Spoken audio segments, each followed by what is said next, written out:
বাংলাদেশ চলচ্চিত্রে এখন একটা রোগ এসছে। কি রোগ? একটু আগে নাম বললাম, ভাইরাল ভাইরাস।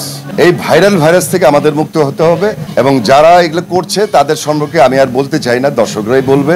আপনি যার কথা আমাকে বললেন সে আমাদের জুনিয়র আর্টিস্ট, সে নিজেকে একজন ডাক্তার দাবি করে। তা আমি বলবো যে আসলে একজন ডাক্তার এইভাবে কথা বললে কেমন হয়? এটা সুন্দরভাবে হইলেই ভালো। ভাইরাল হওয়ার দরকার নেই, অভিনয় দিয়ে তার যোগ্যতা দিয়ে ভাইরাল হওয়া উচিত। আমি মনে করি যে আমাদের নায়ক আলমগীর সাহেব একটা কথা বলেছিল যে ভাইরাল দিয়ে 1 মাস 2 মাস 6 মাস 1 বছর হয়তো তার স্থায়িত্ব থাকে, কিন্তু একজন শিল্পী যদি তার অভিনয় দিয়ে তার দক্ষতা দিয়ে ভাইরাল হয় তাহলে আজীবন থাকবে। আমি হলো সেই রাস্তায়। আমি এই ব্যাপার জানি না ভাই, এটা তাদের ব্যাপার। কে কাকে ব্যবহার করছে আপনারাই তো আমার চেয়ে ভালো জানেন, ঠিক না?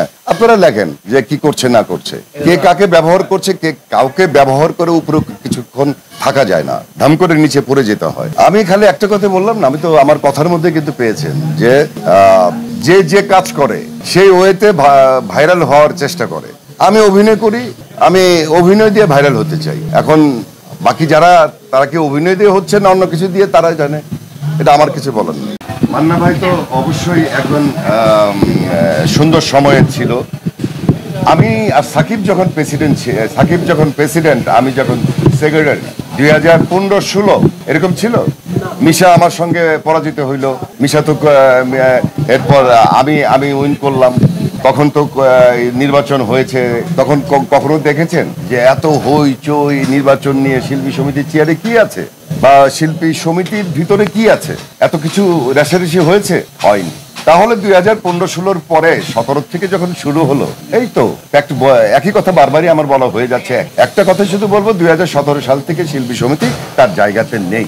বর্তমানে আমি এটা শেষ করলাম, অপারেশন জ্যাকপট, এটা শেষ করলাম। 2টা ওয়েব ফিল্ম করলাম, কিশোরী, LRB, পুরানো কিছু ছবির কাজ দিয়ে আছি।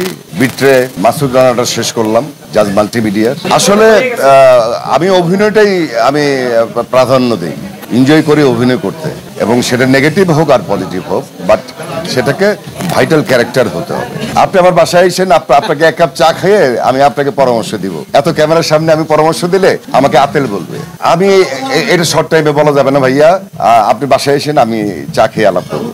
উদাহরণস্বরূপ কিছুই না, আসলে কিছু মানুষের মন মানসিকতা চেঞ্জ করতে হবে। ব্যাড পলিটিক্স যারা করে তাদের থেকে দূরে থাকতে হবে। আমি তো সেটা বলি নাই।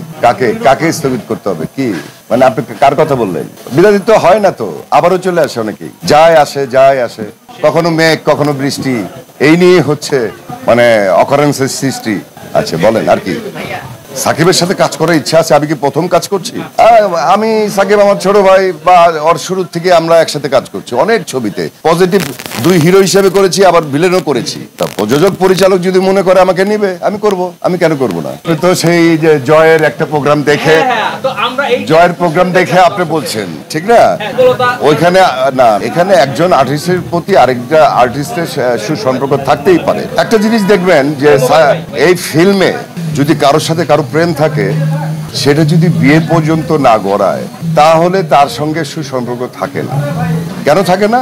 পরবর্তীতে হিরো হিরোইন বা আর্টিস্টরা বিয়ে করে ফেললে, আমি যদি কথা বলি আবার বউ মাইন্ড করবে, ও যদি কথা বলে আবার ওর স্বামী মাইন্ড করবে। তো সেক্ষেত্রে শাবনূরের সঙ্গে যাদের প্রেম ঘটিত ব্যাপার ছিল, তাদের সঙ্গে তার সুসম্পর্ক নেই।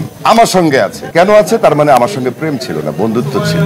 ও ঢাকায় আসলে আমাকে ফোন দিবে, ও বাইরে গেলেও আমাকে ফোন দিবে, আমিও দিব। তার মানে আমার সঙ্গে শাবনূরের সুসম্পর্ক ছিল, এবং আমার ওয়াইফের বান্ধবী সে, আমাদের সঙ্গে ফ্যামিলির সম্পর্ক।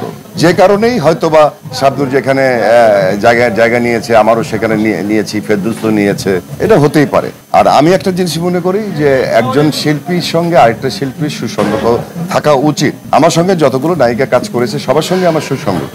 এটা তো আসলে মনের ব্যাপারে, এই মনের কথাটা তো আমি আপনাকে বলবো না বা আপনাদের বলবো না, এটা মনের ভিতরেই থাক।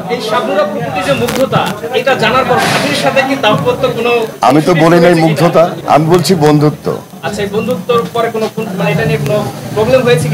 না, কোনো প্রবলেম কেন হবে? কাজ করতে গেলে তো হবেই, সুসম্পর্ক হবেই। এবং যাদের সঙ্গে আমি কাজ করছি প্রত্যেকের সঙ্গে আমার বন্ধুত্বের সম্পর্ক। তাহলে কি প্রত্যেকটার সঙ্গে আমার হৃদয় সম্পর্ক?